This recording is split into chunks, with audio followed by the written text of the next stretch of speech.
Kabalan, ito pong nakikita nyo ngayon ay yung Candaba 3rd Viaduct. Nakabubukas lamang ngayong Martes, December 10. And kung mapapansin nyo po, ito ay accessible na at pwede na pong daanan ng mga motorista. Nagsimula ang konstruksyon ng North Luzon Expressway o NLEX Candaba 3rd Viaduct noong June 2023.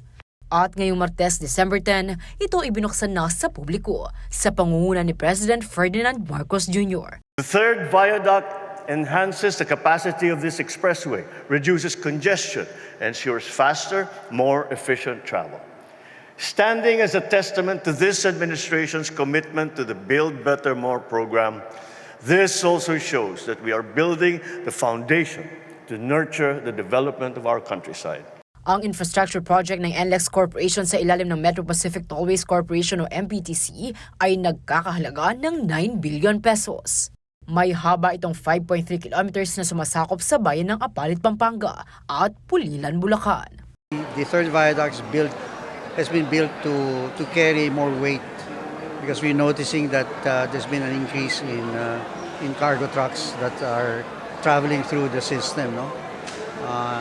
And we're slightly concerned about the southbound lanes. We may need to either strengthen it or do something about it. No, yung sa southbound lane is for now restricted to class 1 vehicles, so not the heavy trucks. So it will be the 3rd and the 1st and the 3rd.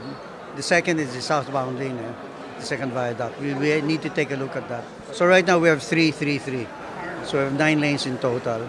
So if we either fix the southbound or build an entirely new viaduct for it to carry more weight. And if we build a new viaduct, that will be 4 lanes. Itinayo sa pagitan ng dalawang orihinal na 50-year-old bridges ang Candaba 3rd Viaduct. Malaking tulong daw ang nasabing viaduct para sa mga malalaking truck ayon kay Pampanga Governor Dennis Pineda. Especially po lahat ng coming from north, talagang malaking bagay to going to Manila po at makikita nyo naman kung gano'n na kaproblema yung traffic natin. Even on the MacArthur Road, sobra na hong sikip.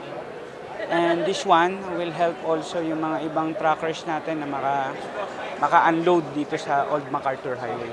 Layon po nitong magbigay serbisyo sa mga motorista para po sa kanilang convenient at ligtas na biyahe. At syempre po para rin na mabawasan ang pagbigat ng daloy ng trapiko. Liana Canilaw, CLTV36 News.